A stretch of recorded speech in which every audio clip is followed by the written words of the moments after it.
everyone, welcome back to Laylo on the Dais. Recently, we just came back from our trip to London, and as a millennial woman who grew up watching romantic comedies, I felt that I needed to go to Notting Hill. And while I was there, I stopped by the little bookshop that they have there that allegedly was what inspired, like that portion of the movie.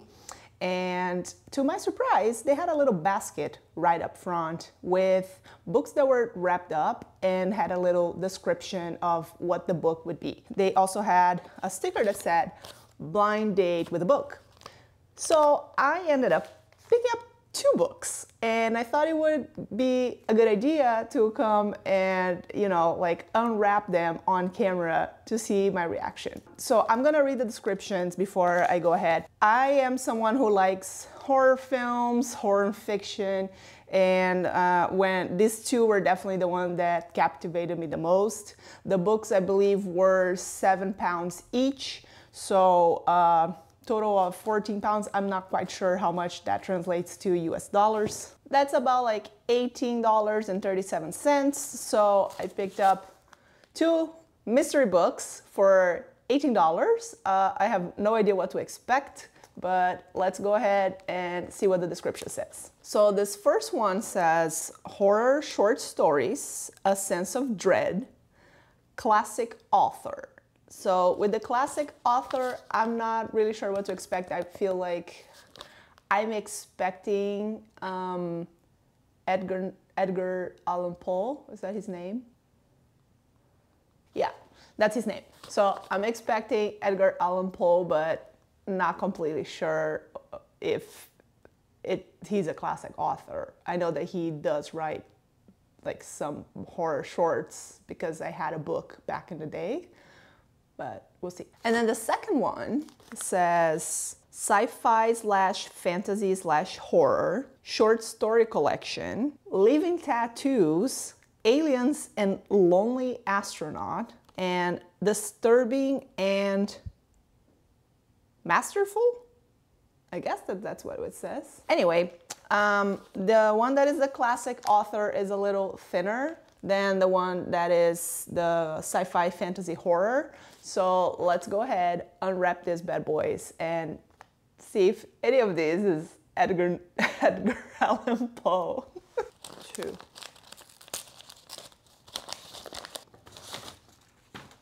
All right, the first one, it's called the Dunwich Horror and Other Stories by H.P. Lovecraft. I don't think I've ever heard about this author, but now I'm excited. It's something different. I was really into Sidney Sheldon for the longest time in my life. I've read everything Sidney Sheldon you can possibly imagine, including the ones after he died where Tilly Bagshaw was writing for him. These days I'm mostly reading romance, but I love mystery. I just love mystery. Okay, so what it says in the back cover. Wilbur Wadley is born in strange circumstances in the small, isolated village of Dunwich. He is shunned by the local community and turns to shadowy rituals and the study of witchcraft. When a ghastly monster is released, it's not just the people of Dunwich who are threatened, but the very existence of the human race. This collection includes 3 other works of terrifying genius in The Whisperer in Darkness, The Shadow Out of Time, and The Hunter of the Dark. Both nightmarish and ingenious, these tales are sure to keep every reader up all night.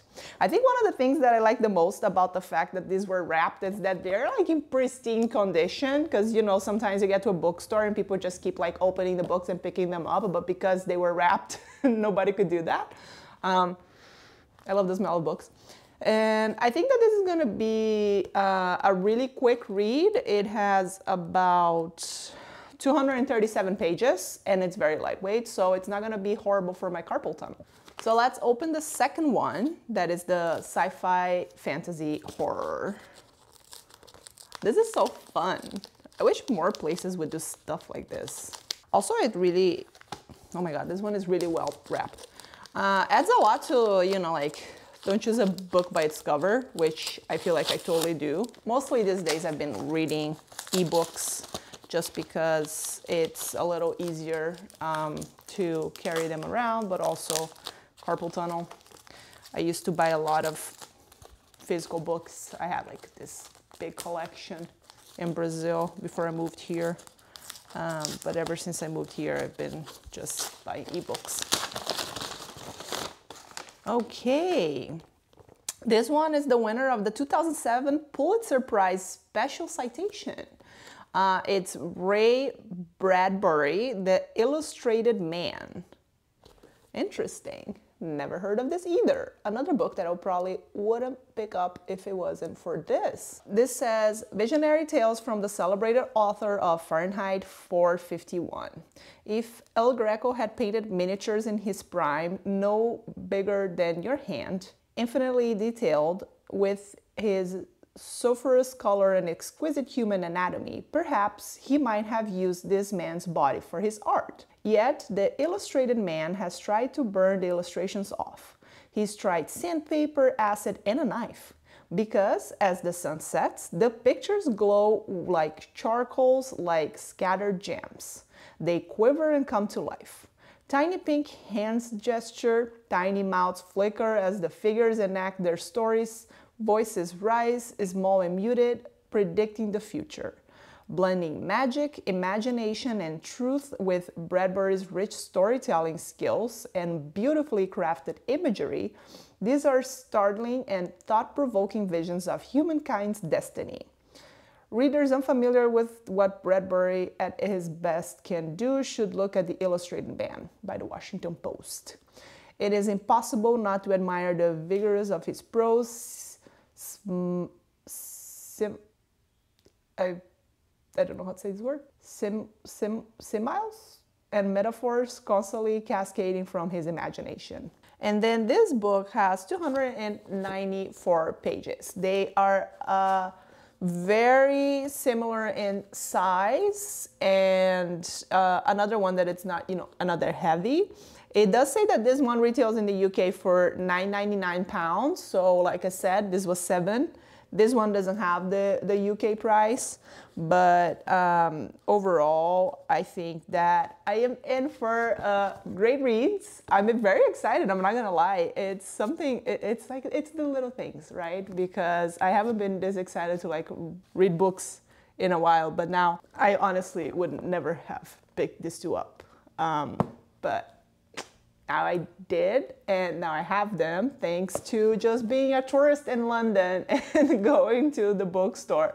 The bookstore was packed, by the way. They do not allow you to make videos and take pictures inside. It's really crowded. You can barely walk the hallways of the bookstore. It's a great place for you to go check it out if you're in London and if you're a fan of Rom Coms from the 90s. I really liked the entire neighborhood. It was really nice just to be there. Also, it was a beautiful sunny day, which probably just contributed to the whole experience.